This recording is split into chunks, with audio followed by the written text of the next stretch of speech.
지금 대통령의 지지율, 네. 그다음에 민주당의 지지율은 좀 하락세예요. 네, 예. 그래서 뭐 분석하기로는 진보적 지지층들이 네. 빠져나오고 있다 네. 얘기도 있고 네. 한데 네.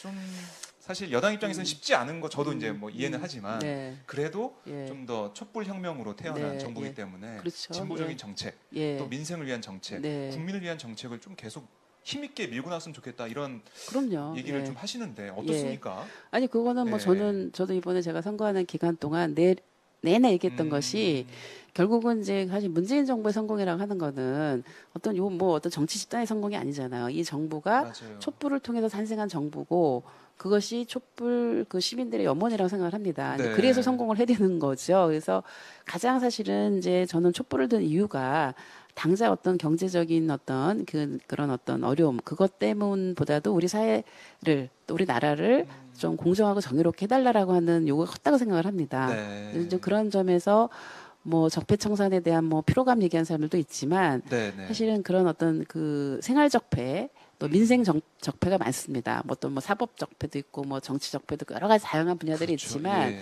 지금 해야 될 부분들은 어떤 그런 어떤 생활상의 또 경제 이런 여러 가지 그 속에서 쌓여 있는 적폐들이 있기 때문에 네. 그 적폐를 청산해 달라고 하는 그 촛불 시민들의 요구나 지금 국민들의 요구는 그거 굉장히 아직도 호응이 높거든요. 그래서 이 부분은 계속 추진을 해야 되고 그래야만이 사실은 공정 경제도 가능합니다. 그러니까 경제 부분도 활성화가 되려면 예. 거기서 뭐 그동안 기술 탈취니 뭐 여러 가지 문제 많았잖아요. 맞아요. 대기업이. 그러니까 그런 거를 그 불공정한 이런 거를 다 사실은 해결을 해야만이 경제도 활성화가 되는 거거든요. 중소기업이 활성화가 되고 네, 네. 그래서 그런 점들이 다 저는 적폐라고 보기 때문에 뭐 이게 경제를 활성화하려면 뭐 적폐 부분을 조금 적폐 청산을 조금 너무 가는 거 아니냐라는데 이게 같이 맞물려 있는 거라는 거죠. 예, 그렇게 보고 그러니까 있습니다. 저희가 그 질문 받은 것 중에 이런 것도 예. 있었어요. 네. 요즘 민주당에서 나오는 얘기 중에 국민들은 적폐 청산을 지겨워한다.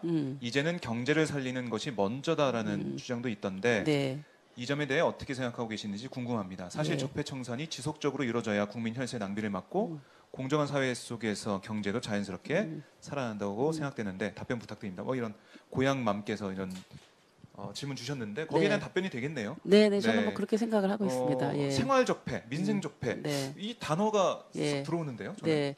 어제 저희 이해찬 대표님도 그런 말씀 하셨잖아요. 그러셨어요? 예, 그 적폐 청산에 있어서 네. 이제 그 뭐 그냥 어떤 그런 무슨 상대를 정치적으로 뭐 네네. 이렇게 대결 국면에서 하는 그런 개념이 아니라는 거죠. 이게 촛불을 드는 이유 중에는 우리 사회가 지난 뭐 몇 년 동안, 심지어 10여 년 동안 어떻게 보면은 그 불공정을 느낀 그 맞아요. 부분에 대해서 국민들이 느꼈기 때문에 근데 그 중에 대표적인 것이 사실은 그 갑을 관계이지 않았습니까? 네네. 그러니까 갑을 관계의 그 문제를 해결하는 거는 이제 공정 경제 질서를 잡아야 되는 거거든요. 그래서 이게 경제 살리기와 적폐 청산이 연결돼 있다라는 거죠. 예. 맞아요. 저희가 촛불 집회에 나가고 있을 때 보면은 예.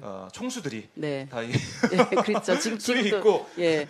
이 감옥 안에 들어가서 있었죠. 그 예, 현장에서도 다 기억납니다. 봤잖아요. 그렇죠. 예, 그렇습니다. 맞아요. 예. 그 뭐 거대한 뭐 여러 가지 정치적인 네. 그런 적폐만 우리가 해결할 게 아니라 네. 생활, 민생 적폐 네. 중요하다. 이 중요한 점을 지적해 주셨고요. 네.